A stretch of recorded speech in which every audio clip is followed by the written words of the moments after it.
저는 전주 교구 원로사대 박창신 신부입니다.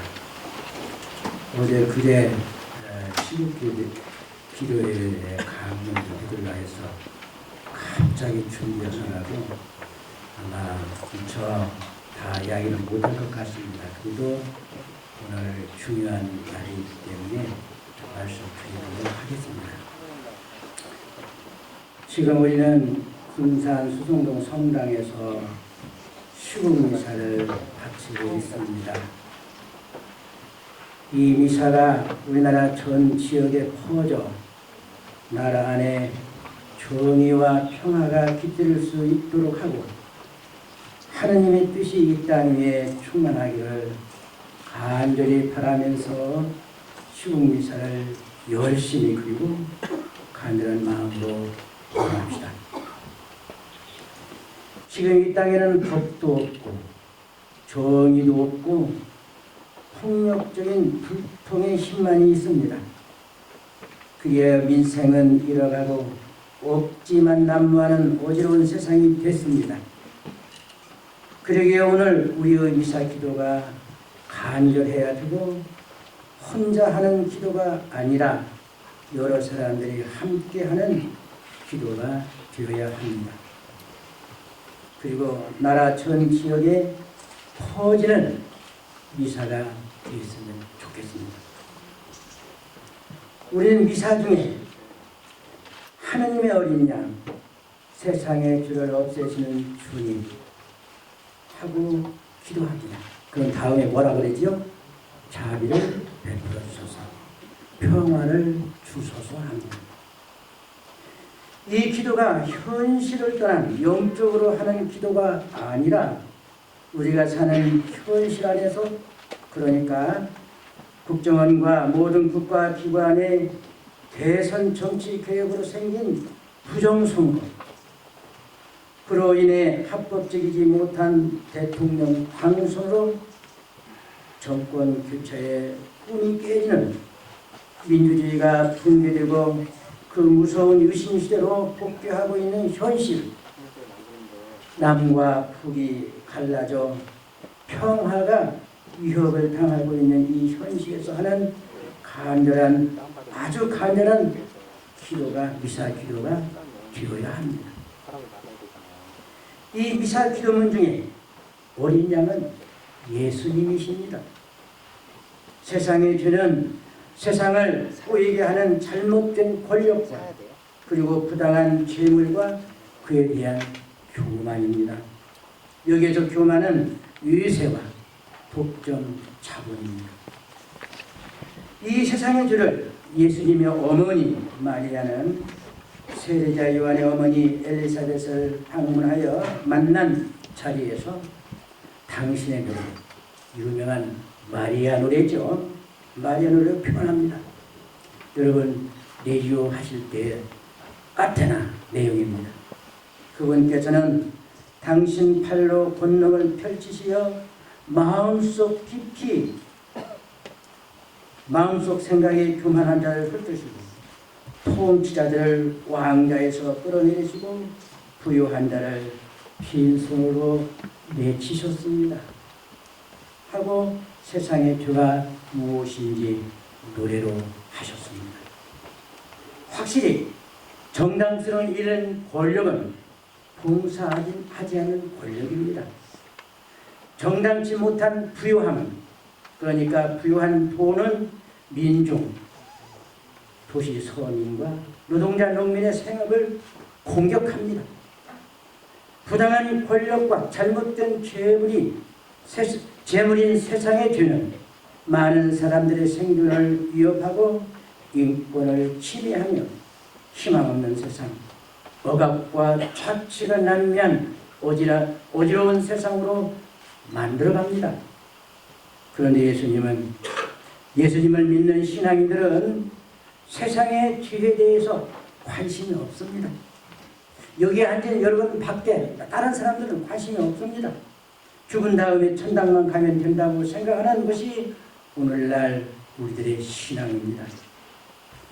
그런데 예수님은 세상을 어지럽게 하는 자들을 책망하시고 그 시대의 권력과 부유한 자들을 상대로 질책을 하셨습니다. 그런 결과로 십자가의 사형수가 된 것입니다. 이것이 우리의 신앙입니다. 또 예수님은 누가복음 14장 54절에서 55절에서 이렇게 말씀하고 계십니다.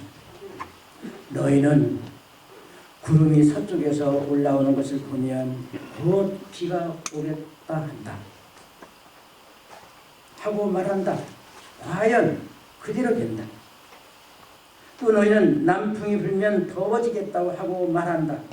과연 그대로 된다. 위선자들아, 너희는 땅과 하늘의 징조는 풀이할 줄 알면서 이 시대는 어찌하여 풀이할 줄 모르느냐.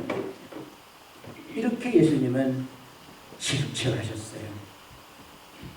이 시대의 징표를 알아라. 그런 것입니다. 여러분 잘 알죠? 우리 남풍 불면 비가 오고 서쪽에 구름 비 오는 거 알죠? 이런 것은 잘 아는데 하나님을 믿을 때 산을 보고 하나님을 찬미하고 우리 마음의 양심을 보고 하나님을 찬미하고 성경을 보고 하나님 말씀을 듣지만 시대의 징표는 우리는 말하지 않습니다. 만약 시대의 징표를 말했다면 그 사회는 건전해질 겁니다. 그러나 교회가 예수님을 믿는 사람들이 예수님이 말하는 시대의 징표를 정말 보지 않기 때문에 이 시대는 더 더러워졌습니다. 정말 더러워진 겁니다. 우리 책임입니다. 그렇기 때문에 우리는 이 시대의 징표를 한번 보자는 거예요. 첫째, 이 시대의 징표 중에 제일로 화나는 거 있습니다. 종북몰이요, 종북몰이. 노동자 농민 문제입니다. 여러분, 노동자 농민, 도시 서민 생각 한번 해보십시오. 오늘날 우리는 참 잘 사는 세상에 산다고 합니다. 뭐 OECD 국가 중에 하나라고 합니다. 정말 잘 삽니다. 그런데 우리에게는 잘 살지 못하는 거 있어요. 누가 노동자 되려고 하는 거예요. 농민의 아들들이 장가갈 수 있습니까? 정말 이런 세상이에요. 그래서 왜 그랬을까? 이거는 기업하기 위해서, 이거는 산업화하기 위해서 노동자 노임을 적게 주고 노동자들 비정규직으로 부려먹어야 하고 농촌 농산물 가격을 올려주지 말아야 기업하는 사람들이 기업이 잘 됩니다. 시내 여러분 막 쓰이는 차를 고담을 농산물 들었어요. 싼 농산물을 가지고 이들은 기업을 하면서 이득을 남깁니다. 10배 이득을 남깁니다. 그러기 위해서 농산물 가격을 올리면 안 됩니다. 그래서 농산물과 노동자는 이 시대에 정말 어렵습니다. 산업화하기 위해서 모든 희생을 다 바쳐서 이렇게 산업화 위해서 온몸을 바친 노동자 농민들이 있는데 이들을 잘 살게 해보자. 이들의 권리를 정말 찾아주자. 이들의 권리를 찾기 위해서 우리는 정책을 해보자 하면 그게 무엇이 되는지 아십니까 여러분? 빨갱이요. 빨갱이 아십니까? 빨갱이죠. 노동운동하면 빨갱이에요. 농민운동하면 빨갱이에요. 잘 살자고 하면 빨갱이에요. 좌파요. 좌파 빨갱이. 그것이 요즘에는 좀 고상해가지고 종북주의자예요. 왜 종북주의냐? 북한이 노동자, 농민을 중심으로 하는 정책이기 때문에 너희들은 북한과 닮았다 해서 종북주의자입니다. 종북주의자가 적입니까 여러분? 노동자, 농민이 적입니까? 대답하세요. 그것을 지금 하고 있는 거예요. 그래서 종북주의자로 낙인을 찍으면 우리 사회는 이상하게 방공 교육을 받아가지고 이 뇌가 방공으로 꽉 쩔어가지고 종북주의자 빨갱이야? 그러면 죽여야지. 그럼 안 되지. 그 사람이 어떻게 정치를 해? 그 사람이 어떻게 대통령이 돼? 김대중 대통령이 87년에 대통령 선거 때 뭐 했습니까? 킬링필드 영화를 배워주고 김대중이 빨갱이다 그랬어요. 그때 사람들이 안 찍었습니다. 이것이 종북주의자고 이것이 빨갱이에요. 노동자 농민의 빨갱이입니까 여러분?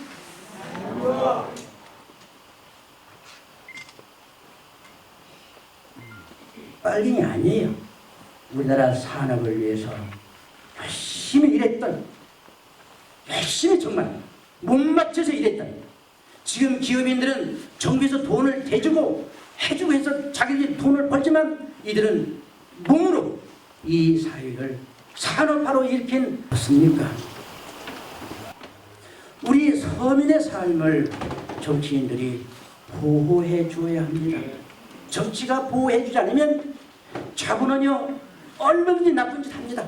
잘못된 자본, 마리아님이 얘기했던 부유한 자, 이 잘못은 언제나 있을 수 있습니다. 어떤 잘못이 있느냐? 여러분 이런 무서운 얘기 있어요. 요즘에 시내에요 목이 좋은 사거리 있잖아요. 장사 잘 되는데 사업하는 사람, 장사하는 사람이 그 집을 전세 얻습니다. 1억의 전세를 얻었으면 돈 있는 사람이요 그 집주인을 찾아가요.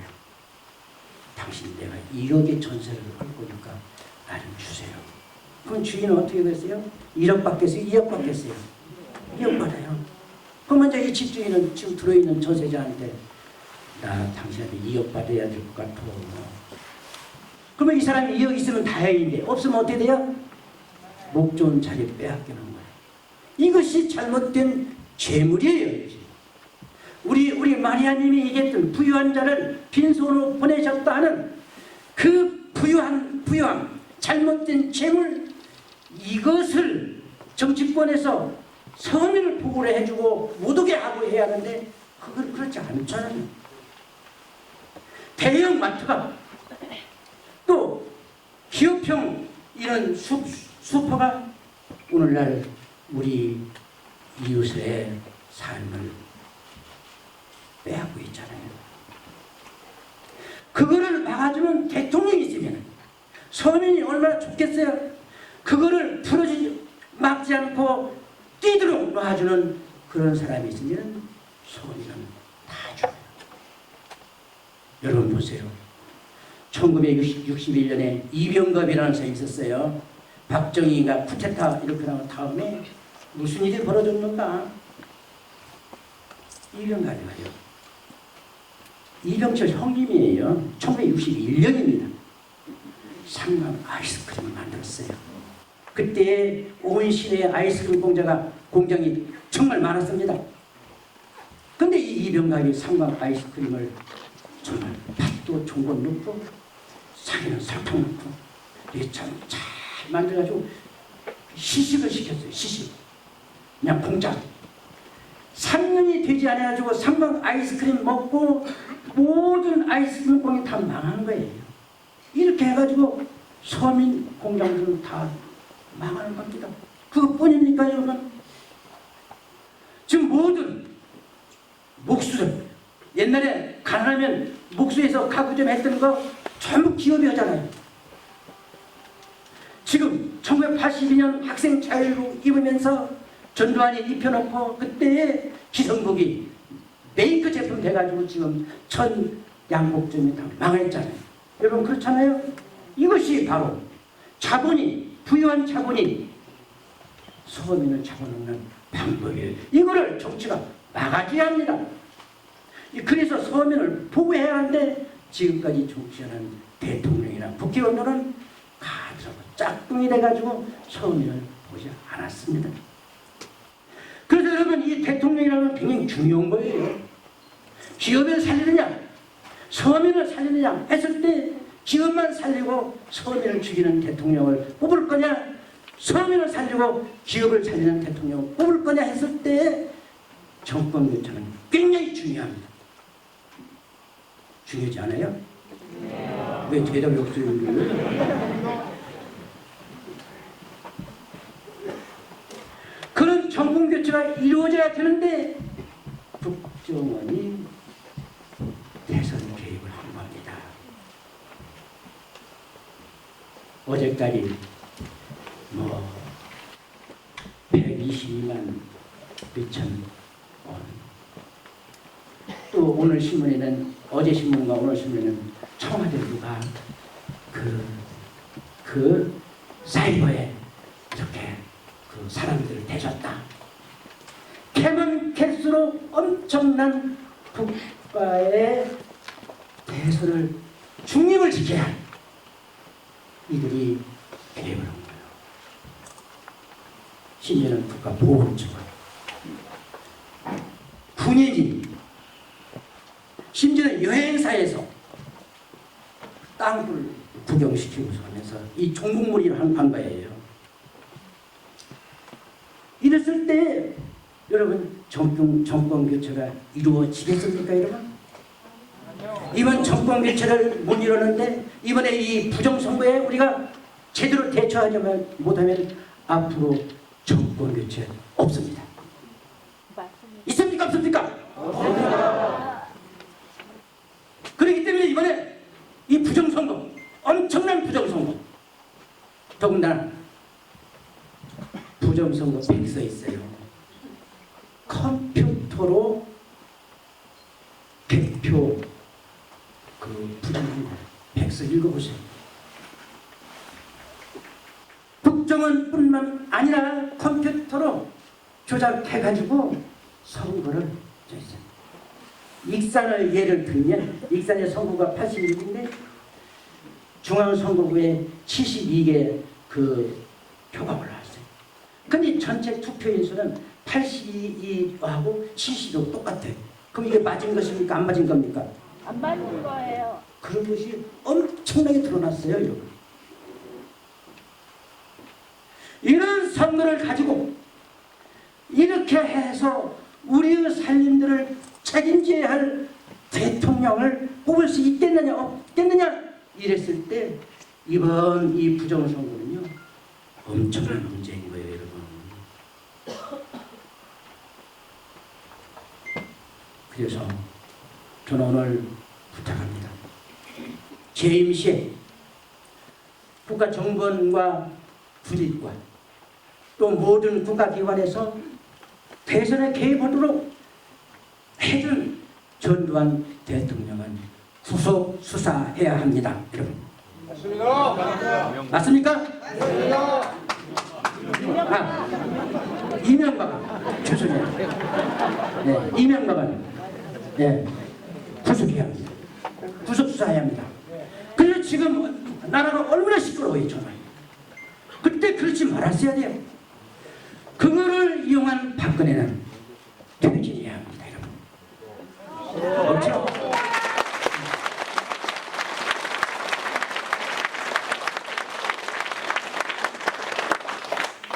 근데 우리가 퇴진한다고 퇴진하겠어요?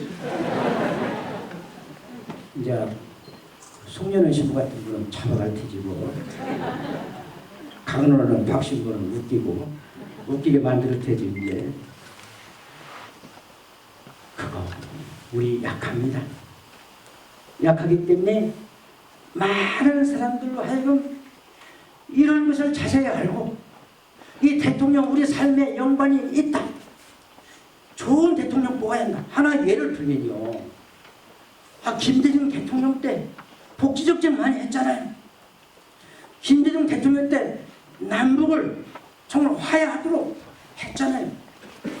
그래서 여러분 지금 우리 대통령은 굉장히 중요한 것인데 이런 식으로 부정해서 대통령에 대해서 재벌만 키운다면 마리아께서 이야기하는 권력과 잘못된 재물과 교만한 사람들이 세상을 어지럽게 합니다. 제가 더 말할 게 있어요. 종북주의 무리가 정말 어떻게 되는 거예요? 우리는 종북주의 무리하기 위해서요. 북한을 적으로 만드는 과정 여러분 이야기해야 돼요. 그건 뭐냐? 물론 우리는 북한은 6.25 전쟁 후 적이었습니다. 사실입니다. 그러나 적을 이용해가지고 남한에 있는 노동자 농민 북한과 비슷한 주장을 하는 남한에 있는 노동자 농민을 탄압하는 거, 이거는 어떤 거 같냐면 저는 예수님이 이런 말씀 하면 더 묵상하고 싶어요. 누가복음 6장 27절이면 됩니다. 여러분,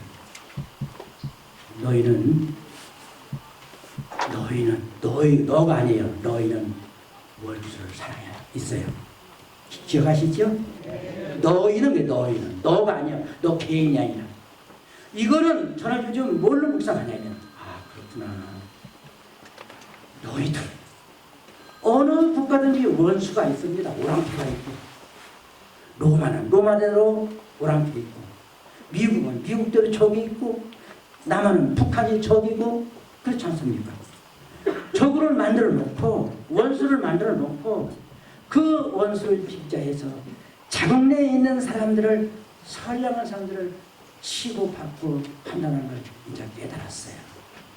그러니까 너희들 적을 원수로 생각하지 말고 사랑해라. 그 말을 이해하시겠어요? 네. 하시겠죠? 네. 지금 이제는 북한하고 우리는 적으로 해서는 안 돼요. 남북 교류해야 합니다. 개성공단 잘 두고 금강산도 가고 철도도 이렇게 해서 러시아도 가고 유럽까지 우리 물품을 실어 나르고, 이것이 김대중 대통령의 머리였잖아요. 그래서 그 김정일 위원장 만났잖아요. 국방위원장 만났잖아요. 그때 6.15 공동선언 했습니다. 우리 같이 살자. 통일 문제는 우리 민족끼리 하자. 그 다음에 평화 통일을 하자. 그 다음에 뭐 이렇게 세 가지인가 조건이 있어요.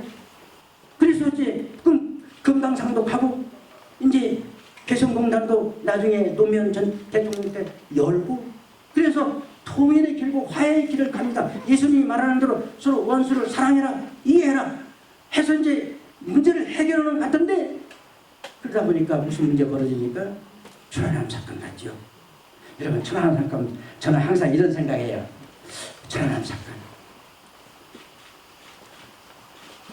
저 NLL 지역에서 한미 군사합동운동을 한단 말이에요. 여러분, 군사훈련 하면 더 상함하고 보초도 더 잘 서야 하고 그렇지 않습니까? 그렇잖아요? 동대 23에 뭐 1000개 이상 눈을 가지고 있다는 게 세대가 있는데, 엄청난 그 눈을 가지고 훈련을 하고 있는데, 북한 함정이 와. 군사 분계선도 아니에요. 군사 분계선 해상에는 없어요. 북한하고도 아무 상관없지만 북한에서는 이 NLL 이거를 바로 뭐냐면 이건 우리 해상이다. 북해상으로 본 NLL이 우리 해상인데 왜 너희들이 와서 상관하냐. 여러분, 하나 예를 듭니다. 독도는 어디 땅이에요? 우리 땅이죠. 일본이 자기 땅이라고 와가지고 독도에서 훈련하면 우리 어떻게 해야 돼요? 대통령이 어떻게 해야 돼요? 왜 대답이 없어요? 쏴버려야지. 안 쏘면 대통령 그 문제 있어요. 예. 그러면 NLL 문제 있는 땅에서 한미 군사운동을 계속 하면은 북한에서 어떻게 해봤어요? 예? 이 양반이 국가 보안법이 걸리네. 쏴야지. 그것이 연평도 포격 사건이에요. 그래놓고 북한을 적으로 만들어가지고 지금까지 이 난리를 치르고 선거에 이용하고 한 겁니다. 여러분 아십니까? 네. 그래서 저는 오늘 부탁합니다. 정말 이명박 대통령 책임져야 합니다. 박근혜 대통령이 아닙니다. 정말.